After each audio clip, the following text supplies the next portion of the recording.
எல்லாத்துக்கும் வணக்கம். எல்லோரும் நல்லா இருப்பீங்கன்னு நினைக்கிறேன். நான் நல்லா இருக்கேங்க. இன்றைக்கி நான் செய்கிற மெத்தடில் தக்காளி சாதம் எப்படி செய்யலாம் அப்படின்னு பார்க்கலாம்.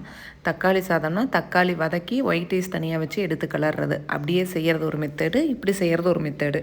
இது கொஞ்சம் மாமாவுக்கு அடிக்கடி செஞ்சால் பிடிக்குன்னு வச்சுக்கோங்களேன், அதனால் அதை செஞ்சுருவேன். இதுக்கு என்னென்ன அப்படிங்கிறத ஃபஸ்ட்டு பார்த்துக்கலாம். பெரிய வெங்காயம் போடுறதுனால போடுங்க, சின்ன வெங்காயம் போடுறதுனால போட்டுக்கலாம், ஒன்றும் பிரச்சனை இல்லை. நான் சின்ன வெங்காயம் உரிக்கிறதுக்கு எனக்கு டைம் இல்லை, டைம் ஆச்சு அப்படிங்கிறனால பெரிய வெங்காயம் கொஞ்சம் மீடியம் சைஸ் 2 வெங்காயம் போட்டிருக்கேன். கருவேப்பிலை, பச்சை மிளகாய், வரமிளகாய் ரெண்டுமே மிக்ஸ் பண்ணி போட்டுக்கோங்க, அரிஞ்சு வச்சுருக்கேன்.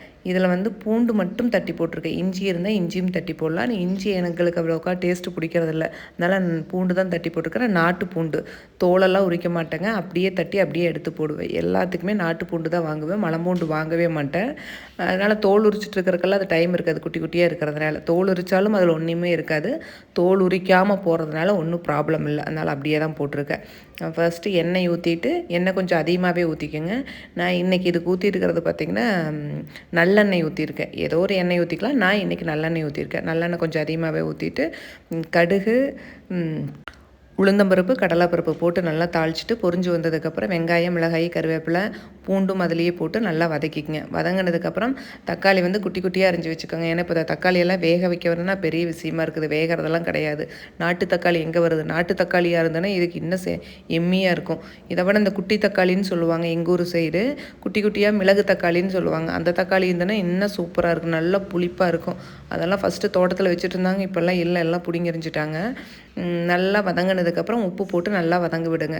இது வதங்கி வந்ததுக்கப்புறம் மசிச்சு பார்த்த கரண்டிலேயே முடியவே இல்லை, சரி பருப்பு மரத்தில் போட்டு கடைஞ்சிக்கலாம் அப்படின்னு சொல்லிட்டு கடைஞ்சாச்சு.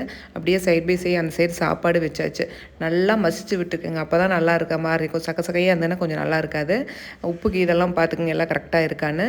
எங்களுக்கு கொஞ்சம் அதிகமாக இருந்த மாதிரி இருந்தது, சரி கொஞ்சம் எடுத்து வச்சிடலாம், அப்பப்போ பத்துலேனா கொஞ்சம் உள்ளே ஊற்றிக்கலாம் அப்படின்னு சொல்லிட்டு. எப்பவுமே சாப்பாடு கலரில் இல்லை, இந்த மாதிரி சாப்பாடு, அந்த புளி சாதம் இந்த மாதிரி சாப்பாடு கலரையில் கொஞ்சம் அந்த தொக்காக இருந்தாலும் சரி, தக்காளியாக இருந்தாலும் சரி, கொஞ்சம் ஒரு கப்பில் எடுத்து வச்சுருங்க.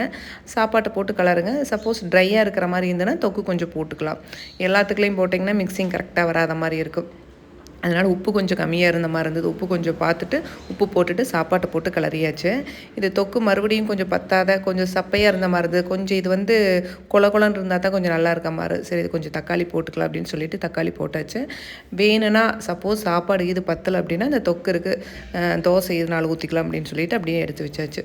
உப்பெல்லாம் பார்த்துக்குங்க. உப்பு சப்போஸ் பத்தலை அப்படின்னிங்கன்னா அந்த தொக்கு கொஞ்சம் உள்ளே போடுறீங்களே அதுலேயே பொடி உப்பு போட்டு மிக்ஸ் பண்ணி போடுங்க, அப்போ தான் கொஞ்சம் மிக்ஸ் ஆகிற மாதிரி இருக்குது. இல்லைன்னா ரொம்ப போட்டு கலர்ற மாதிரி இருக்குது சாப்பாட்டை. ரொம்ப கலர்னிங்கனால கொல கொலன்னு போயிடும். இது கொஞ்சம் பளபளன்னு இருந்தால் தான் கொஞ்சம் நல்லா இருக்கிற மாதிரி எங்களுக்கு இருக்கும்.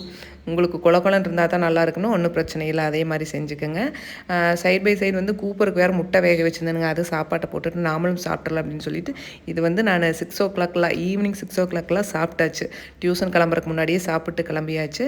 சூப்பராக இருந்தது. எக்ஸ்ட்ரா இருக்கிறத தனியாக எடுத்து வச்சாச்சு. இதே மெத்தடில் நீங்களும் ட்ரை பண்ணி பாருங்கள், உண்மையாலுமே எம்மியாக இருந்தது.